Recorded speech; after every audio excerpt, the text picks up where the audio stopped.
حضرت ابو کریمہ مقدام بن ماد یکرب رضی اللہ تعالیٰ عنہ سے روایت ہے، رسول اللہ صلی اللہ علیہ وآلہ وسلم نے فرمایا، مہمان کی ایک رات مہمان نوازی کرنا واجب ہے۔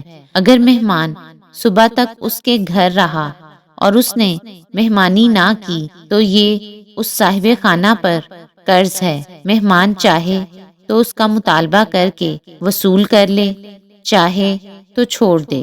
حضرت ابو ہریرہ رضی اللہ تعالیٰ عنہ سے روایت ہے، رسول اللہ صلی اللہ علیہ وآلہ وسلم نے فرمایا، اے اللہ، میں لوگوں کو دو کمزوروں، یتیم اور عورت کی حق تلفی کرنا تاکید کے ساتھ حرام ٹھہراتا ہوں۔ حضرت ابو شریک خزائی رضی اللہ تعالیٰ عنہ سے روایت ہے، نبی صلی اللہ علیہ وآلہ وسلم نے فرمایا، جو شخص اللہ پر اور اس کے رسول پر ایمان رکھتا ہے، اسے چاہیے کہ اپنے مہمان کی عزت کرے، اور اس کی واجب مہمانی ایک دن رات ہے۔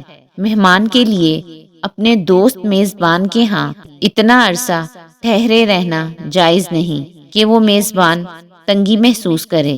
مہمانی کی مسنون حد 3 دن تک ہے۔